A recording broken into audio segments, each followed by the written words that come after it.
The revolution that ended the throne. By the beginning of 1917, the Russian Empire was no longer merely strained, it was unraveling.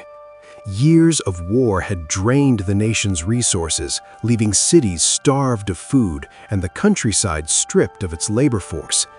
Trains carrying grain to urban centers stalled on frozen tracks, factories closed due to shortages, and long lines of desperate citizens formed daily outside bakeries that could no longer meet demand. In the capital, still officially known as St. Petersburg but renamed Petrograd during wartime to sound less German, the tension in the air was no longer hidden beneath polite society. It was visible in the faces of workers, etched into the silence of soldiers, and whispered in every crowded street. At the front, the war had become a catastrophe. Millions of Russian soldiers had been killed, wounded, or captured, often fighting with inadequate weapons and little support. Entire divisions were sent into battle without proper ammunition, forced to rely on fallen comrades for rifles. The human cost was staggering, and the psychological toll even greater. As letters from the front reached families in the cities, they carried not only grief, but also anger. Anger directed at a government that seemed incapable of protecting its own people. At the center of this crumbling system remained Nicholas II of Russia, now stationed far from the capital at military headquarters in Mogilev. His decision to personally command the army had tied his fate directly to the success or failure of the war. Every defeat, every retreat, and every loss of life now reflected upon him personally. Yet isolated from the realities of daily life in Petrograd, Nicholas struggled to grasp the scale of the crisis unfolding behind him. Back in the capital, authority had become increasingly fragmented. Alexandra Fyodorovna attempted to maintain control, issuing orders and reshuffling ministers in rapid succession. But her reliance on advisors associated with Grigory Rasputin, even after his death, had already eroded public confidence.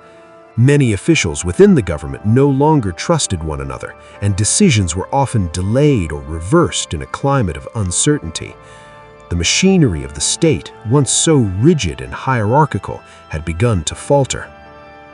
The spark that ignited revolution came not from political leaders, but from ordinary citizens.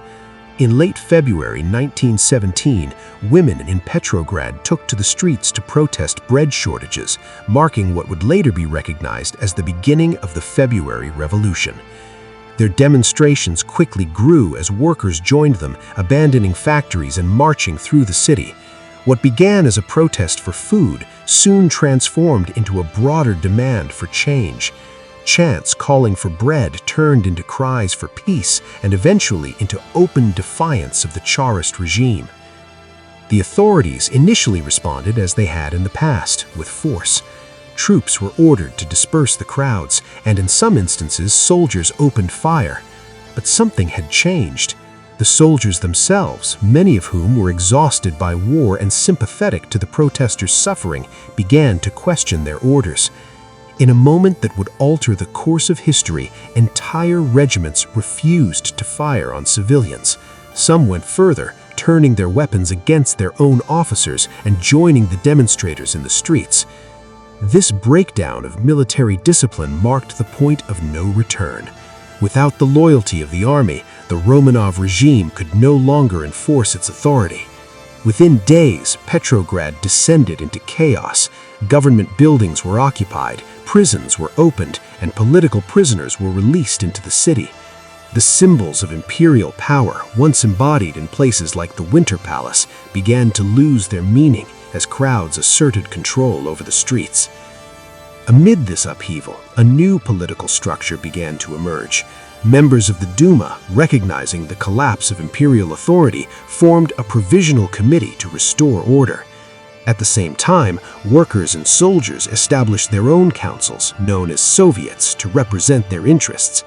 These two bodies, one rooted in the old political system, the other born from revolutionary energy, would coexist uneasily in what became known as a dual power structure.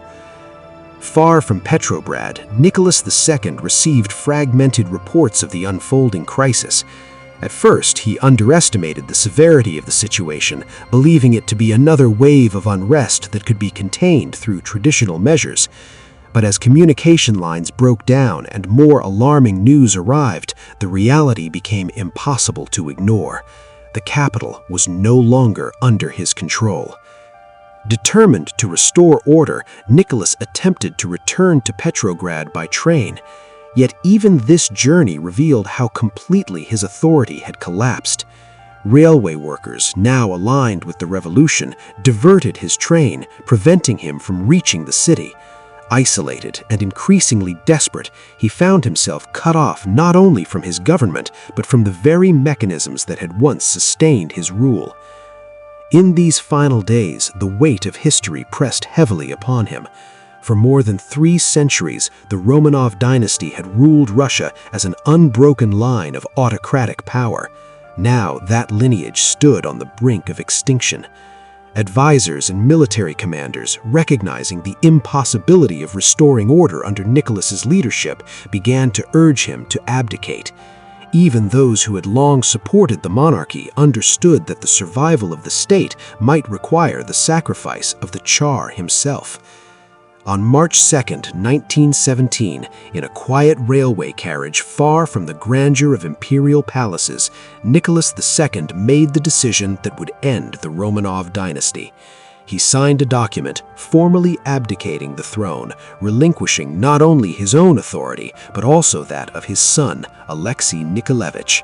Instead, he named his brother, Grand Duke Mikhail Alexandrovich, as his successor. But even this final act could not preserve the monarchy. When Mikhail was offered the throne, he declined, stating that he would only accept power if it were granted by a future democratic assembly. With that refusal, the Romanov dynasty, after more than 300 years, ceased to rule Russia. The fall of the monarchy was both sudden and inevitable. What had once seemed an unshakable institution had collapsed in a matter of days, undone by years of unresolved tensions and the extraordinary pressures of war. For Nicholas and his family, however, the abdication did not bring freedom. Instead, it marked a new and uncertain chapter, one that would lead them away from the palaces of St. Petersburg and into a world defined by captivity, fear, and an increasingly uncertain fate. As the revolution reshaped Russia, the former emperor and his family were placed under house arrest, their movements restricted, and their future unclear. The empire they had once ruled was gone, replaced by a fragile provisional government struggling to maintain control. Yet even this new order would soon face challenges of its own, as more radical forces prepared to seize power and push the revolution further. For the Romanovs, the loss of the throne was only the beginning. The final act of their story, the night that would seal their fate, was drawing closer.